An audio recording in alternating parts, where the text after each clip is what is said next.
Kingdom Hearts is a series that has touched our hearts from a young age and still draws us into this day.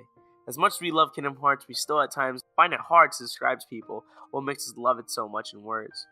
Josue is one of the biggest Kingdom Hearts fans I know, and would sell all his Sora plushies and left kidney for a minute to shake the last hand that felt the air around Nemora's breath.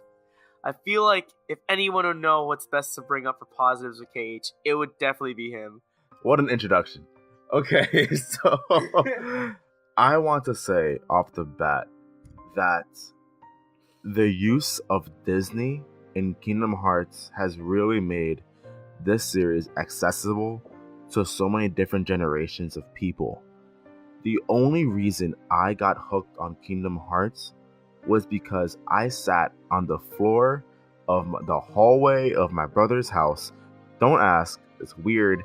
And I used to just watch my brother play this video game where Goofy and Tarzan were fighting together to defeat monsters.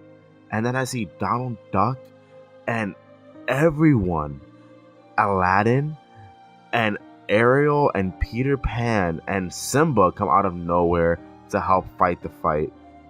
That was magical to me as a kid. And I know that there are definitely kids out there watching the trailers for Kingdom Hearts 3 and they see Elsa and Anna with Sora, Donald and Goofy. They see Hero and Baymax fighting with Sora. I know there has to be someone out there who is now getting into the series because they see Toy Story in the games or Monsters Inc. is now in the series. And I just think that's a really beautiful and magical thing. The next point I want to say is I know is your number one strength about the series, and it's definitely up there for me.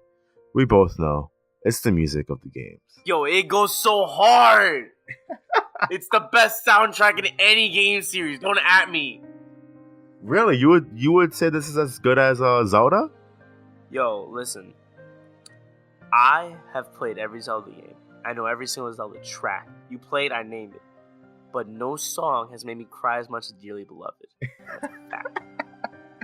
I mean, I can't argue with that one too. Put that on my tombstone. You know I would. I could listen to Dearly Beloved for so long. Oh my god. I mean, it's not even just Dearly Beloved. It's almost every track in this series is just wonderfully and beautifully crafted. Honestly, I still tear up listening to When You Walk Away. And I mean, there's a reason why there's a symphony orchestra. Like, it sounds beautiful live. Dude, the music of this series is something that I feel like, while there are definitely other game series that have amazing music involved, like, I mean, obviously Halo and Skyrim, and I mean, obviously Zelda too. Zelda's definitely up there when it comes to best music. But I mean, Kingdom Hearts is also up there with the giants in video games. I mean, oh my god, the fact that so many people can still sing Simple and Clean off the top of their, like, just right off the bat because they know it, because everyone, like the first beat can come in and everyone already knows what it is. Exactly.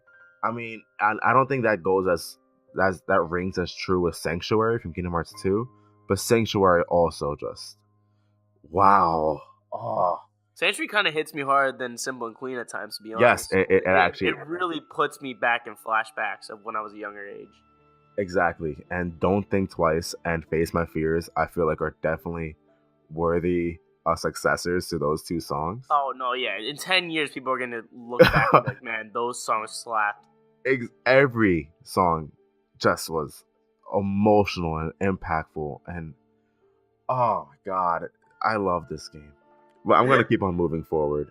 We also have, I feel like, the likability of Sora and the characters is a strong point. I kind of look at this sort of like an anime where, like, you just see these characters kind of grow up throughout the series. And Sora is not all that different from a Goku or a Naruto, really, when it comes to personality. Yeah. He's just someone who's extremely likable and he's carefree, and he just wants to go out there and experience everything. And that he has just that makes whole generic like I fight for my friends motif. exactly, and that isn't different compared to all the top heroes and majority of mangas. I mean, and there's a reason why it works, because you really do want to see this guy win, and really do want to see this guy be happy. And I just think it just makes me want to really see his journey completed. And I also just want to say that one of the game's strengths was really, I don't know, I really do love the friendship component of this series. I really value friendship because of this series. Damn. I remember when I was a kid and I saw that scene where Goofy, because there was a scene in the first game where Goofy and Donald had to kind of betray Sora real quick because they found out that Riku is actually the actual owner of the Keyblade. So they had to leave Sora because they had to follow the King's mission. And then Goofy said, "Screw it. No, I don't care about the King's mission. Sora's my friend, and I'm gonna chill with him. And Donald, you can go complete the mission, but I'm chilling. I don't care. Sora's my buddy." Yeah, and I saw that as a kid, and I was like, "Oh God, is this what friendship is?" No, that's so sad. Is this what it's like to have a friend? I mean, you're laughing, but I'm being 100% serious. That moment really did impact me as a kid. Like, wow. And now, like, I look at Goofy and Donald as the squad. When I go to when I go to Disney World, I look at Donald and Goofy like, yo, remember when we beat Ansem together? You're like a psychopath. Yeah, they're a squad. They're the squad, dude. Another big positive for me is the controls and the action of the games. I really do think that this is, at least Kingdom Hearts 2. Kingdom Hearts 2 to me, to this day, is still one of the best games to just really feel out the action and just the controls. I replay it constantly, and to this day, no other game in the series still holds a candle to Kingdom Hearts 2. And the artwork of the games, you know this. Come on. The cover arts of like the actual, because I'm a big fan of collecting the cover arts of games, and I remember first getting Cage 2, that like reflective front cover. Oh, that was everything I needed, man. So don't get me started on the artwork of the title screen. The title screen has such beautiful drawings of Sora. It's such a dope art style. It's so funny how it's probably one of the simplest video game opening screens, and it's the most effective. So much. It's the most effective. And it's just, I really 100% feel like if you were to start up a Kingdom Hearts game, right, and Dearly Beloved's playing and Sora's standing in the water at white background, and he starts tearing up, someone who doesn't play Kingdom Hearts looks at that and like, dude, it's literally an anime character in front of a white screen. Why is this making you go nuts? I think me and you can both agree that Kingdom Hearts is really just an anime of Disney released in a video game. You know this. That's why we love it so much. I mean, honestly, if you're an anime lover and you don't like Kingdom Hearts, I don't know what's good with you. Yeah, I know. It's kind of like an anime motif, 100%. Oh yeah, 100%.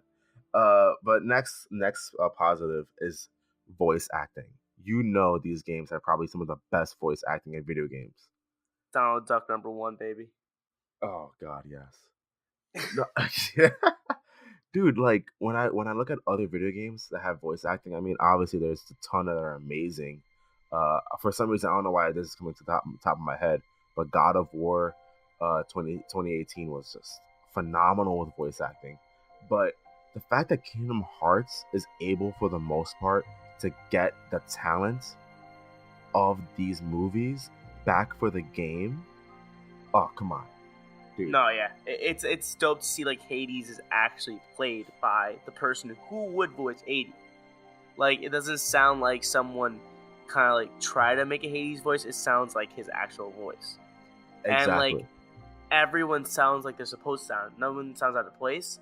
The only thing that sucks is, and this isn't a voice acting thing, this is a delivery thing. The only thing that sucks is delivery sometimes isn't there, which sucks. It's like, man, these are good guys. Why are the lines so corny? You know what I mean?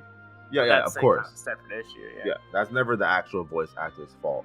The voice actor Exactly. is just the voice acting in these games is just still phenomenal. Amazing. If anything, the only voices that I can really think off the top of my head that was just like a bummer was Phil from Olympus Coliseum, because it wasn't actually Danny DeVito. I mean, but Danny DeVito, man. But I mean, hey, I'm fine with it. I think it's still not even that bad. It was enough to be like, you know what, I can still see this voice working. Exactly, and that's all that I really care about. And yeah, I'll just say for the last two positive points is that I feel like the games are challenging when it needs to be. I don't think there's ever really a point in the games that was just like, this is too hard. Only thing that I can really come to the top of my head was the last boss of Terra for Birth by Sleep was ridiculously tough. Yeah, it was. Yeah, and the inclusion of Roxas in Kingdom Hearts 2 Final Mix just really threw everything off for a loop as a boss. When I first played Kingdom Hearts 2 Final Mix, I was getting whooped by Roxas.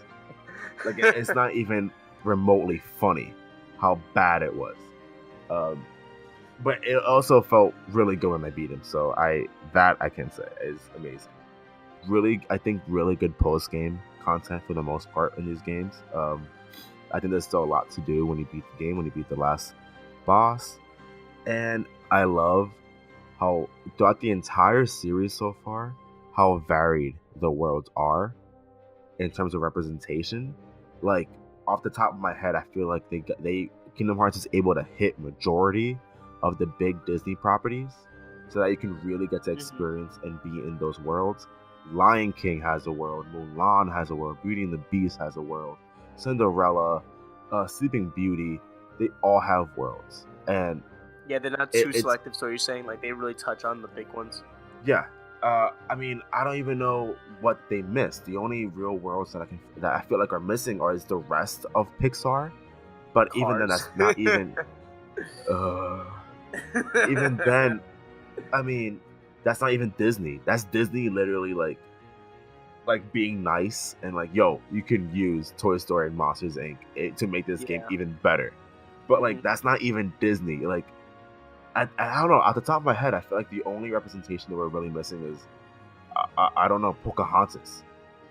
Yeah, I think we're just missing like classic old Disney movies. But I feel like no one really has a high demand for those, you know? Yeah. It's not really something the kids are looking forward to. Exactly. I'd also say Jungle Book is definitely missing. Even though Jungle Book was supposed to be in Kingdom Hearts Birth by Sleep, that's definitely it's oddly, I don't know how that's still missing to this day. Yeah, you would think they'd put it in there by now, but yeah, but I think for the most part they were able to really hit majority of the big names. I mean, how come there isn't an Emperor's New Groove world? I mean, everyone is dying for a Treasure Planet world, but I'm here like, yo, give me Cusco. The only Pixar, I feel like the only real Pixar world Pixar movie that can really just make this game like even more top tier, Kingdom Hearts 3, is Coco. And if they had Coco DLC, that was like $30, I'm still spending $30. I love Coco so much, dog. Oh no, that would be a great world. I would love. And then like Sora like has living form and the World of the Dead form. Oh, that, come on. Okay, we gotta stop talking because it's just gonna get more Square exciting. Enix is at my door. Oh God, I wish I was. It would be so dope. Okay. So I had two I was gonna list, but you kind of touched on one already. You touched on the one thing that there's a lot to do when the game's over. I always appreciate that. I never took my time out of the day to do it. Like diehard fans like you, I never actually 100% any of these games. Yeah. God forbid I would ever do it, because that sounds like just a terrible time for my soul and body. But it's really dope to know that that's an option, because you always can go exploring. There's always stuff to find.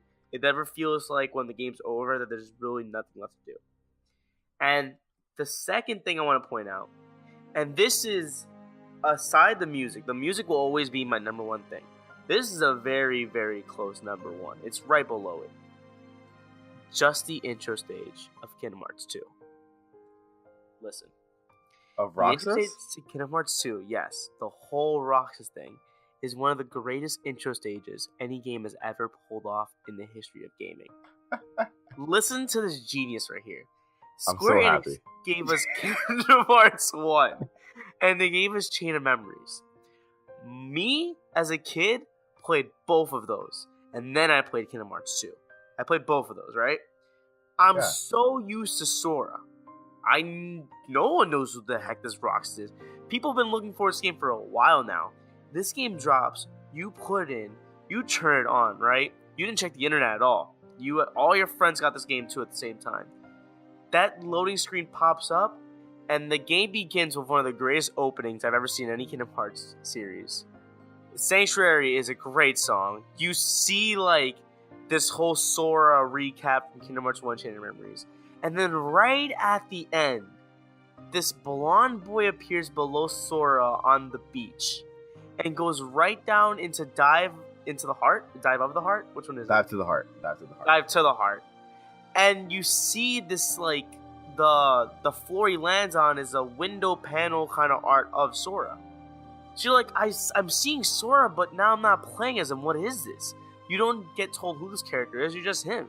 And you're going around, and you eventually do pick up like a bootleg Keyblade kind of thing to fight nobodies. And you're like, what is happening? Like, this feels everything like Kingdom Hearts, but it's not Sora. And you play through 7 days as dude. Correct me if I'm wrong. 7 days? 7, yes. Yeah, you play through 7 days as this dude. And little by little, you see little, like, flashes of Sora. And you hear him being mentioned. And they keep hinting at him. And then eventually, at the end of it all, you finally go inside this room. His whole, like, pod opens. And you finally see Sora. But then you feel sad because you finally got to know Roxas. And he literally says, my summer is over. And then it just cuts. And then boom, you're Sora again, but you just felt this insane connection to this new character that you only knew for a whole intro. And then all of a sudden, it's so much fresher to be Sora. The gameplay, like, it accelerates so much faster. It feels easier to move with Sora. It feels better to swing with them, move with them. You see Donald and Goofy again, and it feels like the game's happening again. But that whole intro is just genius, because it made you really fall for this character you never knew who he was before. And the whole game slowly unravels who Roxas is. It's just one of the most genius intro stages I've ever seen in a game. And I don't, know how any game could come up with something that smart and pull it off. I really have always liked that. And that's one of my favorite things about the Kingdom Hearts series. Words can't describe how happy I am right now. You have a poster of Roxas right next to you. Because I really do agree. It's just one of those things that, we played it as a kid, and it was just so weird. Like, again, like you start the game as a kid, and it's just like, who the heck is this guy? But it doesn't feel any different from Kingdom Hearts, but you just... It feels weird playing as somebody that's not Sora. Yeah, and you can see how popular this character is because of that. He has an entire game now because of... And everyone is dying to see, like, his impact moving forward, and it's just... Oh my god, that entire intro he's I don't know about you, but Roxas is my favorite character in the whole series. I don't know if you agree with me or not, but that's always been my favorite character. Yeah. I'd probably put him up there too. Yeah, I really do agree with you that maybe this is me just being biased, and maybe I just can't remember another game that had just as impactful of an introduction, but Kingdom Hearts 2's intro was just phenomenal. And the fact that Namuro is really able to... He put you in the shoes of someone who did not know what the hell was going on. Yeah. And it you made feel bad for the dude. You were like, you literally felt like a kid going through a summer. Yeah. And then you felt like the world around you was falling apart. And it just was amazing because you were able to experience all of this with him too. Because you were also just as lost. Because you didn't really know who Diz was or his motives were.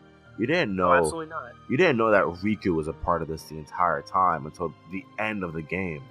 Like and you didn't know really that he was a part of the organization and like anything. And Axel comes in and Axel's like, "You're my best friend." And you're with Roxas, because Roxas is like, "I don't know who you are." And you're also like, "I saw you in Chain of Memories, yeah, but I didn't know you had a best friend. I didn't know you were best friends with Roxas." You're just as lost as Roxas, and you go through this journey with Roxas. And the first time playing as a kid was just definitely one of the most impactful intros. I think you're definitely right. I didn't even think of that, so shout out to you, because Dude, I honestly, if I could wipe out any memory of a video game from my mind, it's the introduction to Kingdom Hearts 2. I want to relive that moment again. That it's just you can't recreate that, man. It's such a genius intro. And seeing, I think one of the most emotional moments in the series for me, that whenever I see it, I'm just like, "Whoa, I'm gonna start crying again." Is yeah, is the ending cinematic of Kingdom Hearts 2 when Sora and Riku land outside of Destiny Islands, Oh, I and know what you're talking about. and obviously Donald and Goofy run up to Sora and Mickey runs up to Riku, and they're all hugging and it's really emotional. But it's that one Yeah. sequence where it just fades out, like Kairi just fades to Namine and Sora just fades to Roxas, and they look at each other, just smile one last time. Oh man, I'm getting goosebumps already, bro. Oh, it's such a sad moment. Oh god, that shout out, dude, and oh god, I'm just ready. I'm ready. I I'm ready for anything. I'm ready for Kingdom Hearts 3. Screw it. I don't. Let's just go. I'm so excited. Oh man, it's gonna be a life changer. It really will Anyway, be. Yeah. so those are our positives of the KH series. There's probably a million more. I know if we had as much time as a million things would take, Josue would actually name each single last one of them. But we hope you guys Yeah. enjoyed it. Let us know in the comments if you agree, disagree. What do you think are the positives of KH? We'll love to have a conversation going with that. I know Josue would love to talk to you about what makes Kingdom Hearts great. To start that conversation. Let's go. Exactly. Until next time, thanks for stopping by and see you guys. See ya.